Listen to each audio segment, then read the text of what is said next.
Hi, my name is Mark and I teach economics. The purpose of this video is to talk about one of my favorite subjects, money. What is money? What is its purpose? What is its role in the economy? Let's take a look. It's probably not what you expect. The first thing you notice, I'm standing in my sweet potato patch with a bunch of sweet potatoes. So how does this relate to money? Well, the first point I want you to understand is money is organic. It's not something ordained from above by the US government or any other government. It's something that has evolved organically. So initially, people used to barter. I have some sweet potatoes, I take it to market and I buy some corn or get some corn.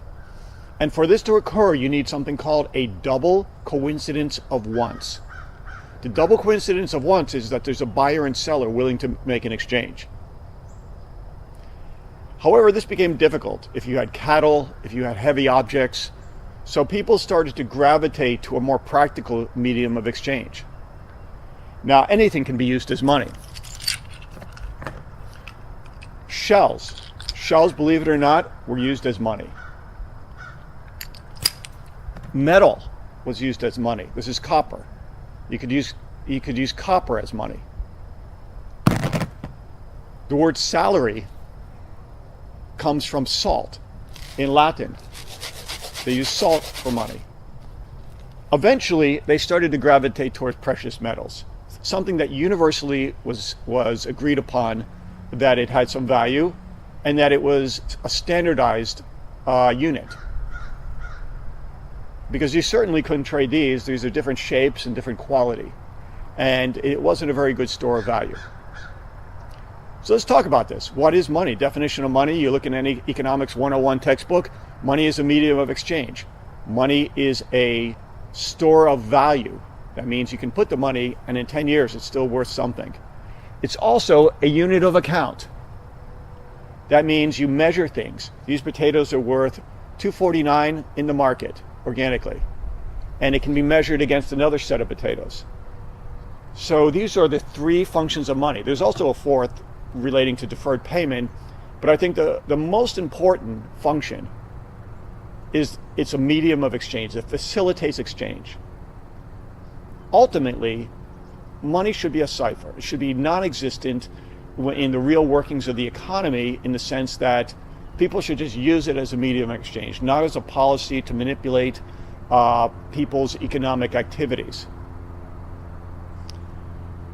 So again, my point is money has evolved organically. Initially, you have barter, then you have commodity money such as shells, metals. You get into fiat money. Fiat money is actually paper money, easy money. This is made by the Federal Reserve. And coins, which I have in my pocket, are minted by the Treasury. So you have this fiat money. Now we're getting into broader definitions, M1, M2, M3, and generally they agree that M2 is money. And lastly, we have this virtual money, Bitcoin, PayPal money, Amazon money. So even though we universally think of money as bills with dead presidents on them, it actually is something broader. It's something more. And it is always evolving. And again, it's organic, which means it's not something ordained from above. This is money, this is legal tender. It's something that naturally evolves. Some people universally accept it and use it as a medium of exchange. Why is this important? It's important because money is a commodity. What is the definition of money? I'm going to say money is a commodity, just like any other commodity, just like these sweet potatoes. I can take it to market, these sweet potatoes, based on supply and demand. I know that I'll get a certain price based on a double coincidence of wants, what buyers and sellers universally agree on. And if every single commodity in the world acts that way, that the value of a house, the value of potatoes, the value of a car is something that you negotiate and agree upon, why wouldn't the value of money work in the same way?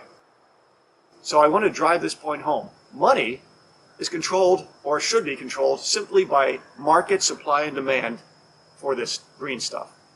It shouldn't be deemed as the value of money. Under communist countries, they would set the exchange rate, set the value of money, and tell you this is what it is. No.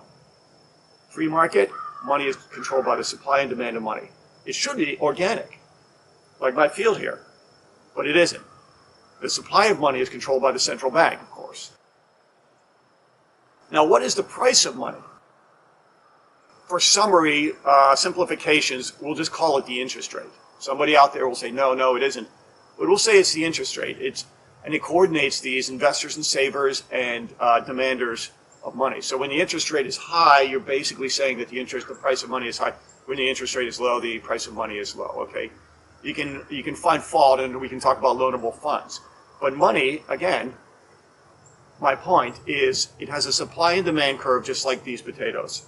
And it is something that's controlled by market forces, double coincidence of once. Now let's enter this Federal Reserve. The Federal Reserve in the United States, 1913, 1914, it started to control the money supply, centralized banking. Ironically, that's one of the tenets of Karl Marx, have a centralized control of the monopoly of the money supply, central control, Communist Manifesto. But that's neither here nor there. The central bank tries to create a money supply based on it tries to gauge the heat of the economy. When the economy is too fast, it tries to put on the brakes a little bit. When it's too slow, it puts on the accelerator. So it tries to use monetary policy as kind of almost a manipulation of the economy. Free market economists said it should go up and down based on equilibrium market adjustments. So the central bank is controlling the money supply. And there's something called the quantity theory of money.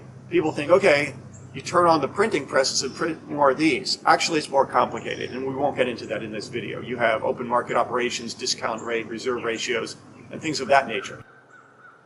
But they do control the money supply. They gauge it.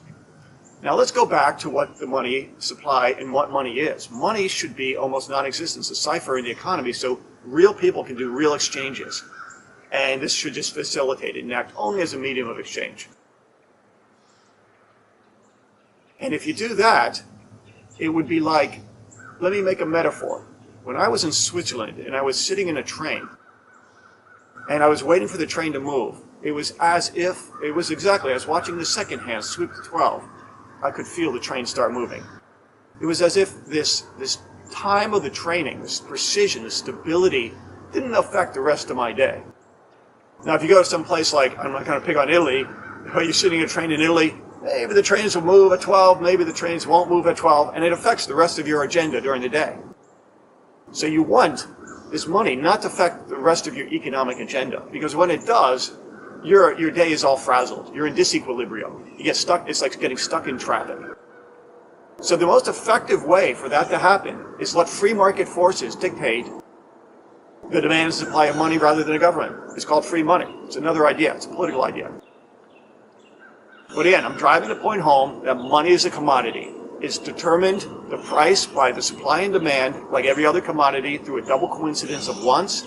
And in the money markets, we want this stability, this boring, we don't know what's going to happen, eliminated. And when that happens, people can do business, they can go to work, they can take the train.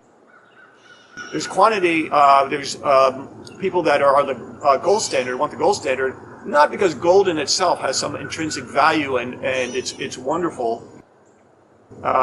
It's wonderful because what it does, unless you have some fetish for gold and you just want to sit around in a pile of gold coins.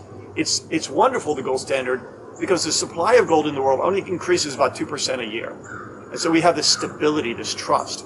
And it eliminates this manipulation of the interest rate and the supply of money by the central bank. And it brings it one step closer to organic money, which is what we're trying to achieve. So that's my critique on money.